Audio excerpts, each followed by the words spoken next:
Hola a todos, bienvenidos a Calamares en su tinta. Este espacio, como ustedes ya saben, para que hablemos de historia, de historias, de libros, de personajes raros y curiosos, en fin. Hace 35 años, entre el 9 y el 10 de noviembre de 1989, ocurrió uno de los eventos más importantes y trascendentales de la historia contemporánea.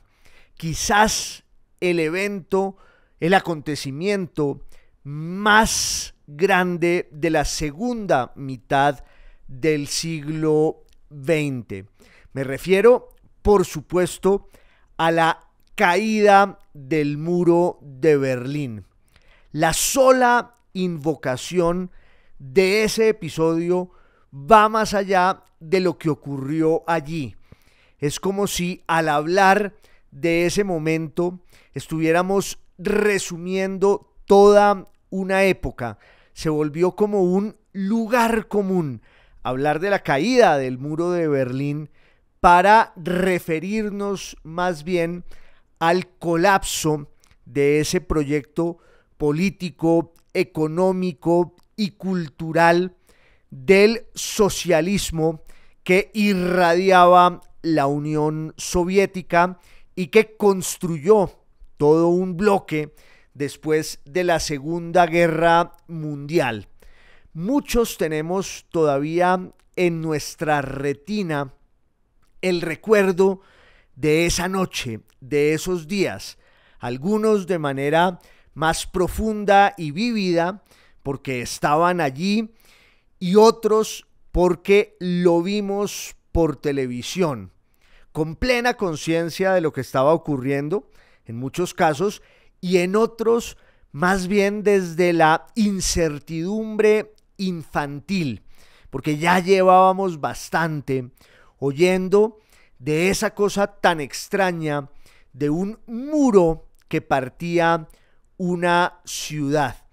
En el caso personal, y me permitirán pues esta especie de confesión de parte, yo tenía 9 años y recuerdo de manera pues muy precisa cómo las noticias nos iban transmitiendo eso que sin lugar a dudas tenía unos alcances que trascendían lo que estaba pasando. Hay acontecimientos de la historia que la definen, que la van haciendo. Lo interesante al pensar en la caída del muro de Berlín en noviembre de 1989 es que también fue un hecho que no se podía prever ni intuir. Muchísimos creyeron que no asistirían jamás a esa noticia que nos sorprendió a todos, propios y extraños. Claro, siempre hay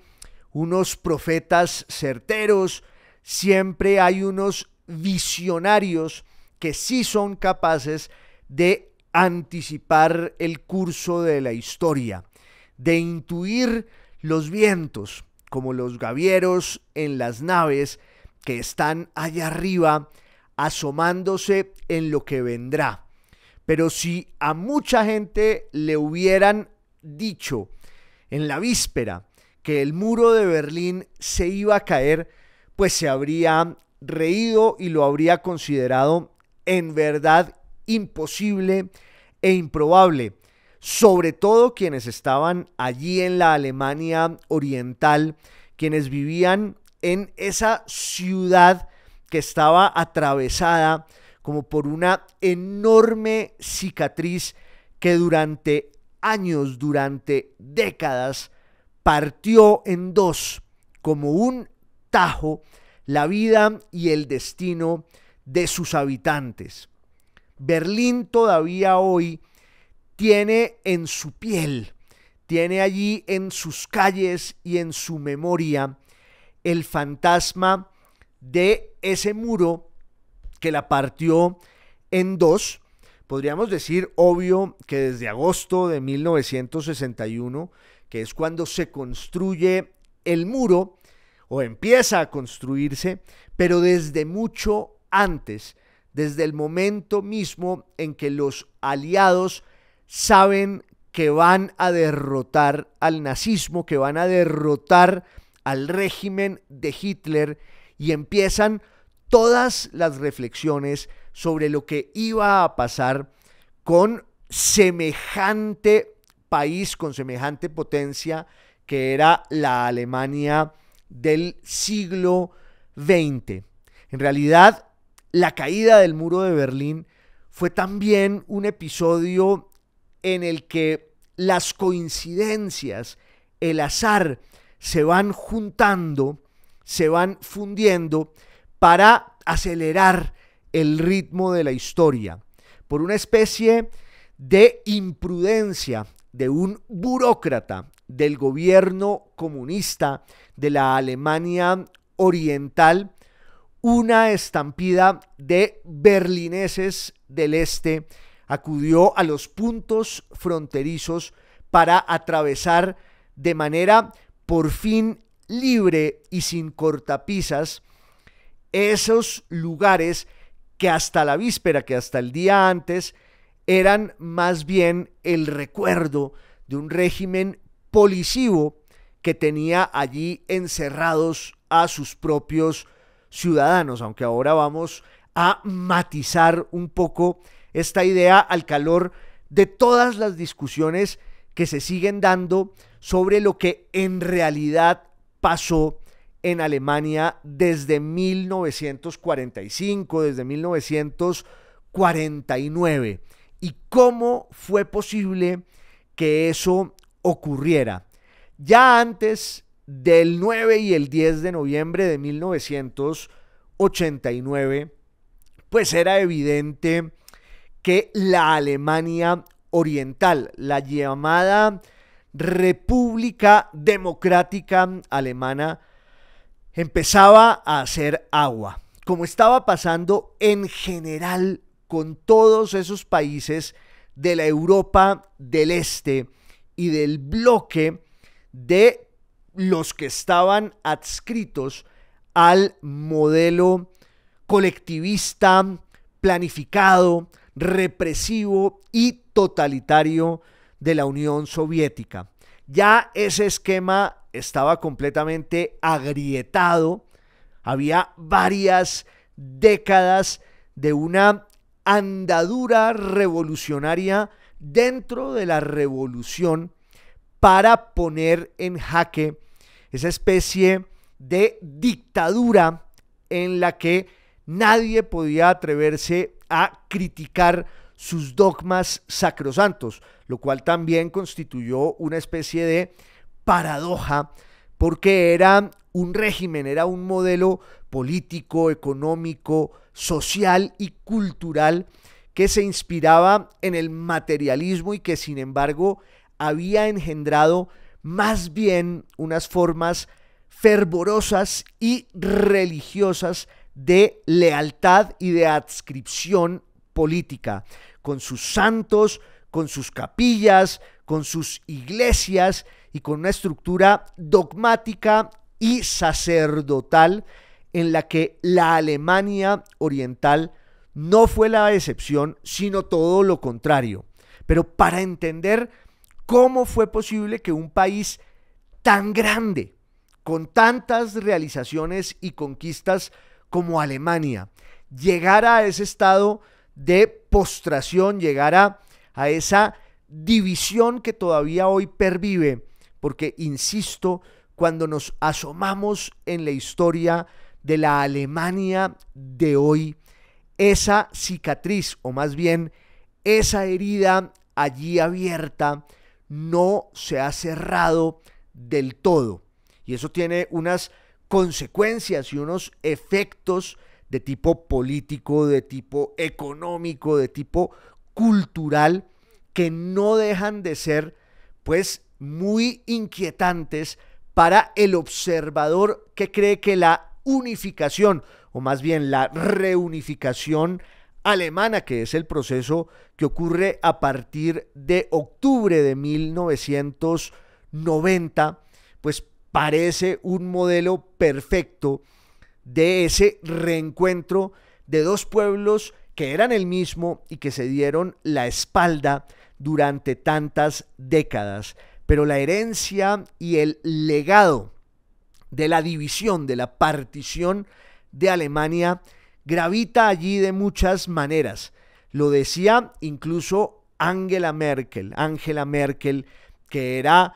pues la gran figura política de la Alemania de estos últimos años. Ya se retiró, está a punto de publicar sus memorias, y que viene del mundo oriental y de manera sistemática y recurrente en sus intervenciones, en sus discursos, atizaba ese recuerdo, esa memoria de lo que significó una Alemania partida en dos, agrietada, no sé si para siempre, pero sin duda aún hoy. Piensen ustedes, por ejemplo, en lo que ha pasado con el auge de la extrema derecha ahí en esas regiones de la vieja Alemania oriental. Lo cierto es que para comprender cómo ocurrió todo ese proceso y cuáles son sus consecuencias aún en nuestros días, 35 años después de la caída del muro de Berlín, tenemos que remontarnos en la historia, en el tiempo, en ese río caudaloso, mucho más atrás. Lo primero que habría que decir es que lo que llamamos Alemania es en realidad una construcción, un invento tardío, desde el punto de vista lingüístico, desde el punto de vista religioso. Esa identidad nacional y también desde el punto de vista político se fue fraguando de manera muy lenta, y Alemania llega tarde al proceso de la consolidación del Estado nacional, a diferencia de lo que había pasado con otras potencias de Europa. El caso de Alemania, cambiando lo que haya que cambiar, es muy parecido al caso de Italia. Son las dos naciones europeas que se consolidan de manera más tardía y lenta en esa dimensión del Estado nacional, y no en vano en ambas pues arraigaron y prosperaron esas ideas del autoritarismo, del totalitarismo. Uno podría decir que había allí un fermento cultural y político que tenía que ver con la debilidad del Estado y de las instituciones. En el caso alemán, la nación alemana se unifica, se consolida a raíz de una guerra internacional que gana una de sus partes, que era el Reino de Prusia, ahí en el noreste alemán, esa especie de vocería del protestantismo y una de las partes pues más importantes de lo que antes era esa colcha de retazos, ese enjambre de soberanías políticas que hoy llamamos Alemania. El Reino de Prusia adquiere esa condición desde 1701 y en 1870, 170 años después más o menos, se lanza a una guerra contra Francia, la Francia de Napoleón III, nada menos y nada más, esa Prusia de los Hohenzollern, jalonada por el genio político y militar de Bismarck, se impone en esa guerra contra Francia entre 1870 y 1871, año a partir del cual Alemania va a ser un imperio unitario. Y entonces una gran cantidad de soberanías germánicas, unas católicas en el sur y en el occidente y otras protestantes en el centro y en el oriente del país, pues deciden confluir en esta especie de monarquía imperial que va a ser el segundo imperio alemán, que dura más o menos de 1871 a 1918, cuando ese imperio pierde nada menos y nada más que la Primera Guerra Mundial, la llamada Gran Guerra. Lo cierto es que nadie pensó que Alemania fuera a perder esa guerra. Por lo menos los alemanes estaban convencidos de que su poderío económico y militar iba a ser suficiente argumento para imponerse en ese conflicto que fue un verdadero cataclismo. Pero Alemania era tan poderosa que logró sostener durante 4 años, tanto en el frente occidental como en el frente oriental, donde ganó un conflicto que realmente liquida pues todas sus aspiraciones hegemónicas, coloniales. Sin embargo, el ejemplo de la Alemania del Segundo Imperio pues deslumbró a muchos por sus alcances industriales, económicos y porque se había vuelto algo muy potente y muy grande. Y como ya hemos visto muchas veces aquí, la caída del Imperio Alemán en la Primera Guerra Mundial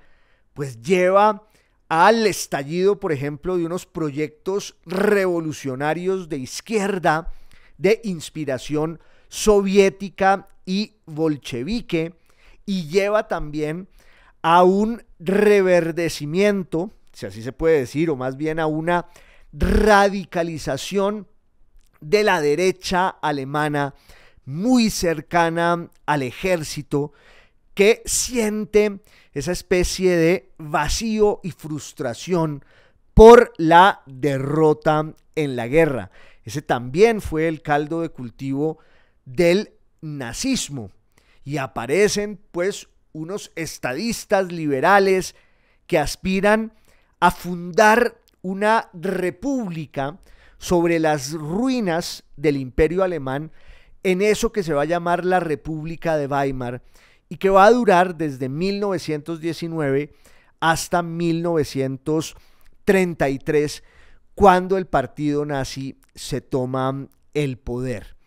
Y la toma del poder por parte del nacionalsocialismo sí es realmente la víspera del horror y del abismo, porque el gobierno de Hitler primero implicaba una purga interior, esa noción del Estado represivo, revolucionario, desde ese espíritu de la derecha revolucionaria que había instaurado en la Europa occidental el fascismo, y que los alemanes con Hitler a la cabeza pues van a replicar, van a reproducir de manera no solo exacta, sino mucho más violenta, para tramitar allí una gran cantidad de conflictos que estaban en carne viva desde la fundación del imperio, desde la República de Weimar, y eso incluye, por ejemplo, la cuestión racial, el tema del antisemitismo, la lucha de clases. Y lo que hizo el nacionalsocialismo fue canalizar, catalizar todos esos conflictos para imponer un clima moral de glorificación de la violencia, de la muerte, del terror. Eso en el plano interno. Pero en el plano externo, lo que hay es también una ambición expansiva y revanchista por parte del nazismo para reivindicar eso que se llama el ámbito vital de Alemania, y es la proyección entonces sobre Austria, pero también la proyección sobre Polonia, que es lo que va a desatar la guerra, la Segunda Guerra Mundial, la proyección sobre Checoslovaquia, y de alguna manera el enfrentamiento latente con el Imperio Ruso, que había dejado de existir bajo la especie del zarismo, con la revolución bolchevique de 1917, pero que se había perpetuado también en su espíritu hegemónico y represivo en ese nuevo modelo económico y social que era la República de los Soviets, que ya empezaba a irradiar su ideología hacia todas partes y que hizo obvio que los trabajadores en Occidente, en muchísimos casos, quisieran replicar y repetir en sus países lo que había hecho el leninismo en la Rusia de los días finales del zarismo de los Romanov. Eso desemboca todo en la Segunda Guerra Mundial. En la Segunda Guerra Mundial, Hitler juega al apaciguamiento y va doblegando, antes de que estallara la guerra, a sus interlocutores en Inglaterra, en Francia, en Austria, en todas partes, porque estaba clarísimo que él lo que quería era usar todo ese poder industrial y militar que había ido concibiendo en sus años de gobierno en Alemania para un proyecto expansivo que no se pudo contener porque, repito, sus interlocutores pues buscaban apaciguar a sus pueblos, o más bien tranquilizarlos con el argumento de que el apaciguamiento de Hitler era una empresa necesaria y exitosa. Uno de los críticos de esa política del apaciguamiento, Winston Churchill, que después se va a revelar en Inglaterra como la figura política más importante en esa alianza que va a terminar derrotando al nacionalsocialismo, a Hitler, a la Alemania nazi en la Segunda Guerra Mundial. Churchill decía: el apaciguamiento parte de la premisa equivocada de que tirarles carne a los leones va a servir para saciarlos y tranquilizarlos, cuando por lo general es más bien un estímulo para que busquen y quieran más. Y eso fue lo que pasó con Hitler, hasta que finalmente en septiembre de 1939, con la ocupación de Polonia, estalla la guerra, en la que, sobre todo en un primer tramo, hay un enfrentamiento muy duro entre la aviación alemana y la Gran Bretaña. También se da la ocupación de Francia por parte de los nazis, tratando de reconvenir muchos de los errores estratégicos, según los generales nazis, que Alemania había cometido en la Primera Guerra Mundial. Y la Alemania nazi pues comete el error garrafal y benéfico para el destino de la humanidad realmente, que es entrar a la Unión Soviética. Claro, fue una catástrofe también desde el punto de vista humano, e invirtió de alguna manera el curso de esa historia, porque la Rusia de Stalin, la Rusia bolchevique y soviética, ya en manos del heredero de Lenin desde 1924, que además se había adueñado a sangre y fuego y con el puño de hierro de ese país, el señor Stalin. Stalin y Hitler, o más bien la Rusia de Stalin y la Alemania de Hitler, tuvieron más o menos buenas relaciones, tuvieron un acuerdo diplomático, y eso se rompe cuando Hitler entra en la Unión Soviética y está convencido de que esa operación militar, que algunos dicen que es la más grande desde el punto de vista demográfico de la historia, iba a servirle e iba a ser exitosa, fue un fracaso monumental y obliga a que Rusia entre en la guerra contra Alemania.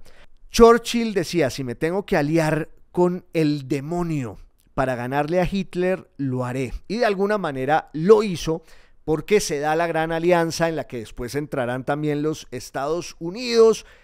y ese es un poco el día antes de la partición de Alemania, que se da como consecuencia de la victoria de los aliados en la Segunda Guerra Mundial. De hecho, en las conferencias internacionales en las que los líderes, los conductores de las potencias aliadas se encontraban para ver cómo evolucionaba la guerra y qué iba a pasar después de la victoria, allí en Teherán, luego en Potsdam, la cuestión alemana era fundamental, porque había que ver qué iba a ocurrir con semejante país después de que el nazismo fuera derrotado, como ocurrió en mayo de 1945. Y entonces, como ustedes saben, Alemania queda partida en 4. Ahí hay más o menos un arreglo diplomático y político no del todo claro, en el que la parte oriental les va a pertenecer a los soviéticos o va a estar gestionada por los soviéticos, y luego la parte occidental va a estar dividida entre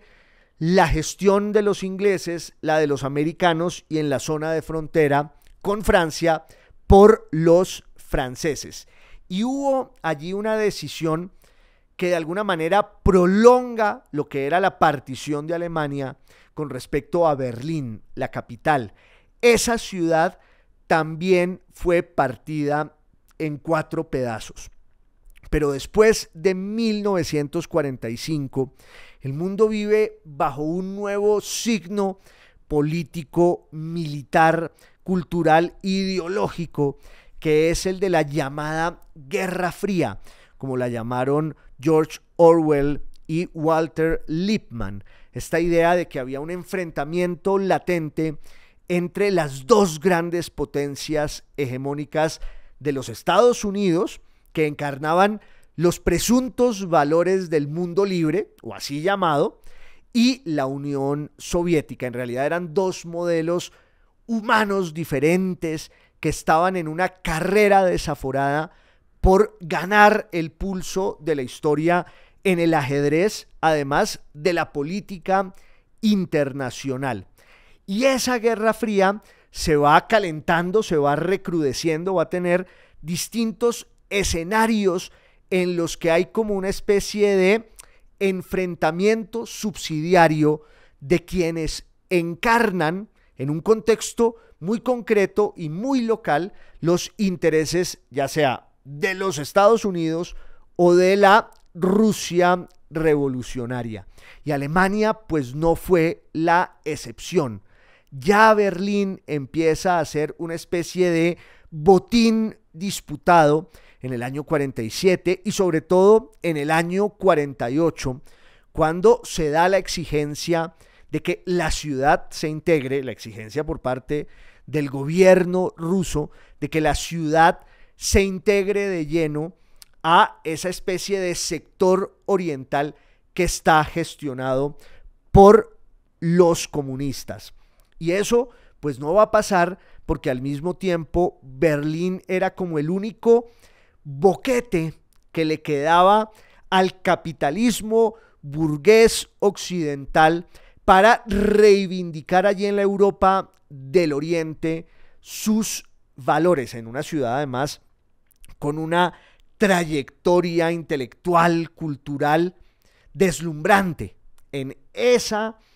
órbita cultural que llamamos Occidente, Berlín había sido la capital del mundo muchas veces y desde hacía tiempo, de manera que era como el enfrentamiento de los dos modelos en ese pequeño laboratorio urbano y humano, hasta que Stalin en 1948 pues cierra por completo el acceso a Berlín Occidental, y entonces los ingleses y los americanos tienen que inventarse lo que se llamó durante un año largo el puente aéreo, la provisión de todo lo que la ciudad occidental necesitara para sobrevivir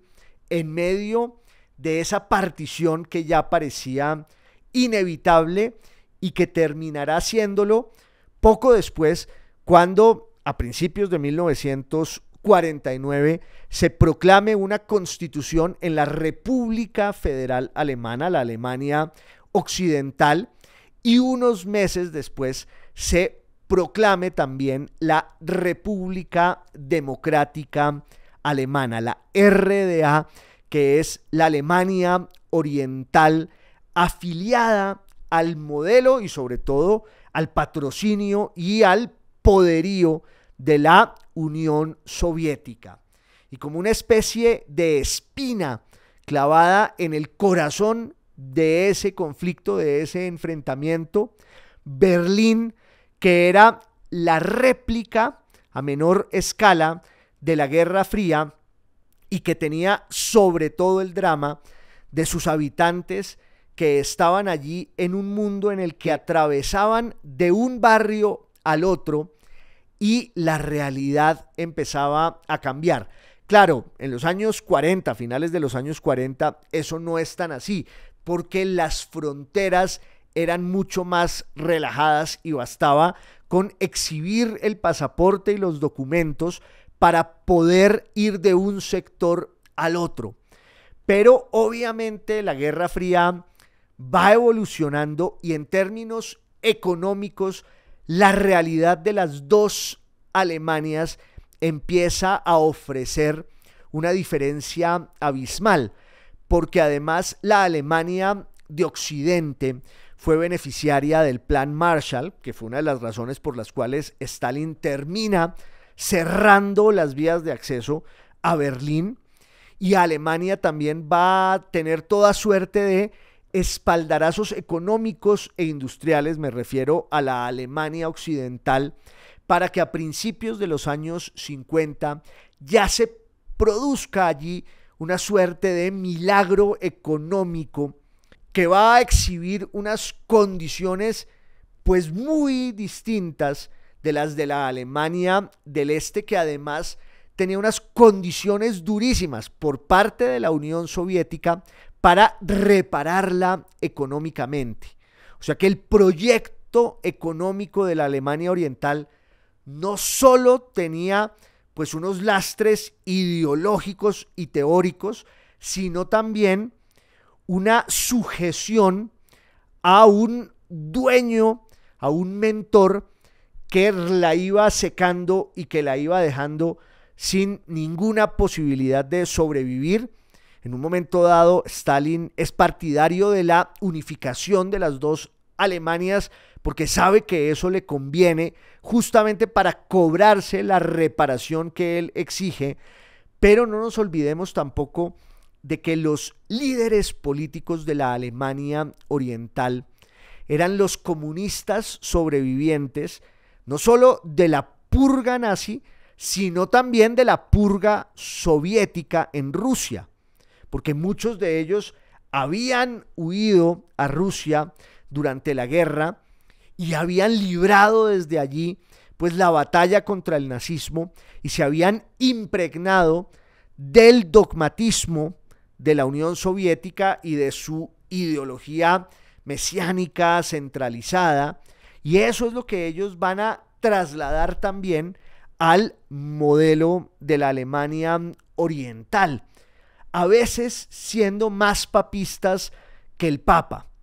Entonces tienen la obsesión de la colectivización de la tierra, que para un país como Alemania pues significaba la ruina de su industria, que era realmente el renglón en el que los alemanes habían brillado desde hacía décadas. De manera que la Alemania Oriental de los años 50 enfrenta toda clase de problemas. En 1953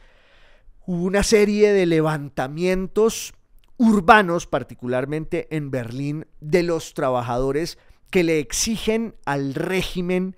pues que haga unas reformas para que la clase obrera esté un poco mejor. Y hay por supuesto una suerte de delirio en los líderes estalinistas de la Alemania Oriental,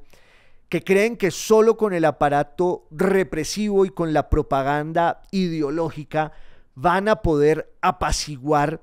a sus trabajadores, en nombre de los cuales se supone que están gobernando y que realmente la están pasando muy mal y que obvio empiezan a compararse con el nivel de vida que tienen los occidentales, cruzando nomás la cuadra, y entonces son muchos los orientales que empiezan a irse ya sin regreso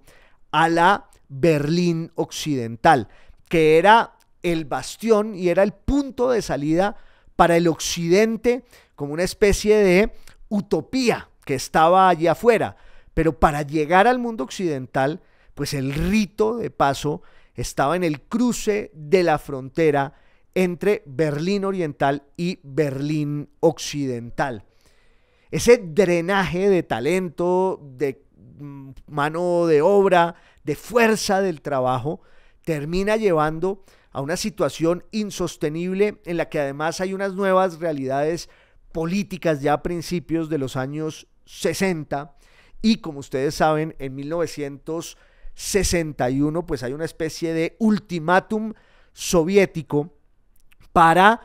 llevarse como en un raponazo a Berlín, cosa que al final no va a pasar, pero se consuma más bien en agosto de 1961 con el levantamiento, la construcción del muro de Berlín. El líder comunista de la Alemania Oriental, Walter Ulbricht, en la víspera aseguró que él no tenía ninguna intención de levantar un muro.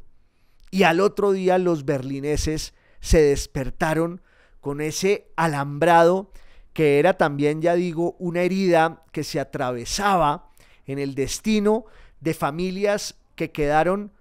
unas allá y las otras acá. Amores que se rompieron,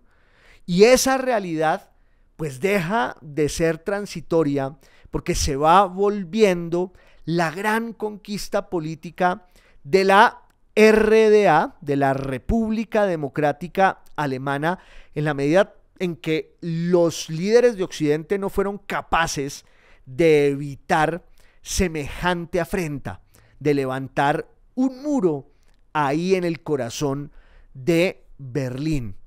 Kennedy no hizo o no quiso o no pudo hacer nada,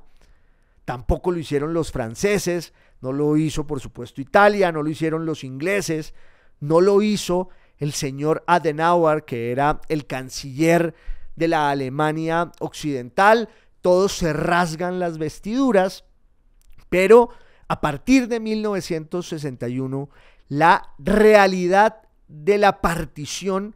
de Alemania tiene el símbolo de ese muro cuya sombra infamó a los ciudadanos de lado y lado de esa ciudad que tenía una especie de enclave y de burbuja efervescente, que era como la glorificación del consumismo occidental, de la libertad y de una cantidad de prácticas que del otro lado los alemanes orientales pues veían en muchos casos con repudio, en otros con envidia, con codicia. Hay un debate todavía hoy sobre lo que ocurrió realmente en la Alemania oriental. Lo primero que hay que reconocer es que era un régimen represivo, policivo y brutal. Y negar eso no tiene ningún sentido. Claro, también hay quienes profesan lo que los alemanes llaman la nostalgia, esa especie de visión idílica de lo que logró la RDA en materia social, en materia educativa, y hay muchos que evocan sus días allí de manera pues mucho más feliz y apacible, pero también son muchos los que recuerdan a las víctimas que trataron de atravesar ese muro y no pudieron porque la orden era dispararles y porque el muro fue cada vez más contundente y más infame y muchos trataban de escaparse por debajo de la tierra, por agua, por el aire con globos aerostáticos o con aviones ultralivianos. Otros, como en el Conde de Montecristo, abrían un túnel y llegaban donde no tocaba. Pero claro, en los años 70 también esa nueva realidad del muro genera una especie de equilibrio y una estabilidad que permitió, por ejemplo, que la Alemania Oriental se integrara a algunos procesos políticos y hasta económicos de la Europa Occidental. Además, hubo también un acercamiento entre las dos Alemanias. Todo esto en el contexto siempre de la Guerra Fría, ese enfrentamiento ideológico entre el capitalismo y el socialismo, el ideal presunto del mundo libre y también esa idea de que en esas sociedades y en esas economías colectivistas pues se imponían unos valores de la solidaridad y de lo humano que las redimían de todos sus sacrificios, pero los sacrificios eran excesivos porque la norma allí en muchos casos era la ruina, una ruina además gris y triste. Está narrado en el libro de García Márquez que se llama De viaje por los países socialistas. Iban Plinio Mendoza y él a visitar a un amigo que era Luis Villar Borda, porque no podían creer cómo su ilusión comunista pues había desembocado en los horrores de la Alemania Oriental. Luis Villar Borda trata de explicarles durante horas y horas y horas y al final les dice: miren, yo les sintetizo, esto es una mierda. No sé si esa sea la percepción que todavía sobrevive. Recuerdo, ahí hay una gran cantidad de debates, pero lo que sí es muy impactante es pensar en una misma sociedad, en un mismo país y en una misma ciudad que fueron divididos, y esa división creó culturas distintas y creó una manera de pensar y de ser que todavía late entre los alemanes del Oriente y los alemanes del Occidente. Esa división, por supuesto, hizo agua en la década de los 80, sobre todo con las grandes reformas que se dan en la propia Rusia, cuando llega Gorbachev en 1985 con su famosa perestroika y la glasnost, la apertura económica y una serie de transformaciones del modelo productivo y también una apertura política que desemboca en una serie de levantamientos en esos países que eran satélites de la Unión Soviética en la Europa Oriental. Piensa uno en lo que ya había pasado en 1968 en Checoslovaquia, piensa uno en lo que empieza a ocurrir en Polonia, en la muy católica e indoblegable Polonia, piensa uno en lo que estaba pasando en Rumania, en lo que iba a pasar en Hungría, donde, por ejemplo, se rompieron las barreras fronterizas con Austria, y ese fue otro boquete también por el que muchos alemanes del Oriente, con el pretexto del turismo, terminan yéndose, fugándose al Occidente, que era lo que querían. Hay quienes dicen no, muchos se resignaron a vivir bajo el signo de la vida rutinaria de la Alemania Oriental, con ciertas conquistas y con muchos sacrificios. Claro, lo que pasa es que los que tenían el ímpetu y la valentía suficientes, pues se lanzaban al proyecto suicida de huir de allí. Muchos otros se quedaron,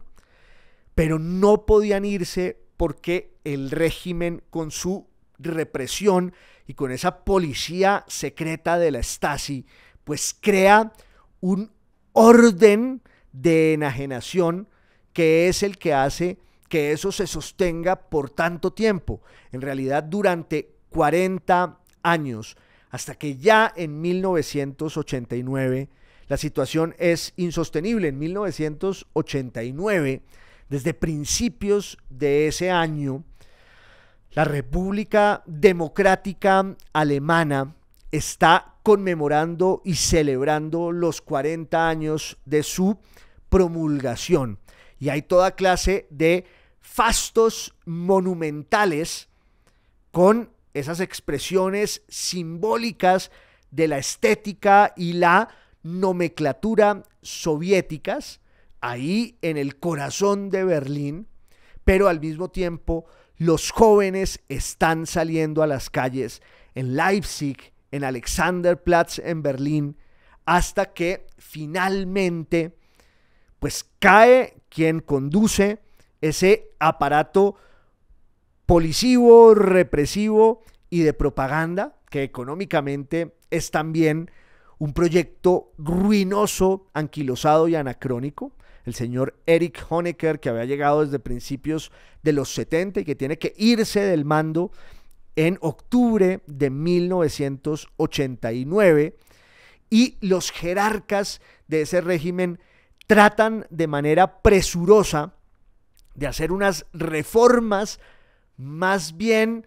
epidérmicas para contener la insatisfacción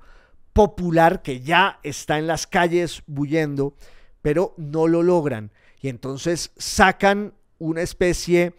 de resolución en la que abren el esquema de salida de la Alemania Oriental y dejan que muchos pues salgan de allí y que puedan viajar libremente. En una rueda de prensa el 9 de noviembre de 1989, Günther Schabowski, que era el vocero político de la Alemania Oriental, está dando a conocer esta nueva decisión de que se van a abrir las fronteras y se van a levantar pues todos los requerimientos burocráticos y formales para que los alemanes del Oriente vayan a su mismo país del otro lado de esa grieta, del otro lado de ese abismo, del otro lado de ese muro que era una herida que nunca se cerró. Y entonces un periodista le pregunta: ¿y desde cuándo está vigente esa medida? Y él, no sabemos muy bien si de manera intempestiva e improvisada o porque así estaba preparado, dice: desde ya, creo que es inmediato. Y entonces viene la estampida famosa que todos conocemos de los berlineses orientales que van a los puntos de frontera para cruzarlos en una especie de desbordamiento, como un río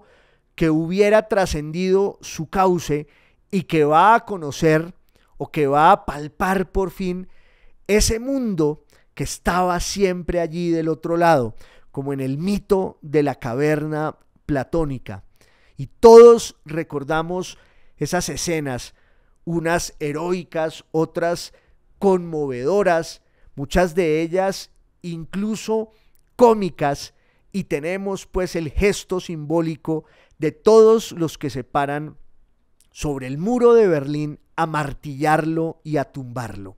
Eso ocurrió hace 35 años, aunque sigue habiendo muchos que tienen un muro de Berlín en la cabeza y en el alma.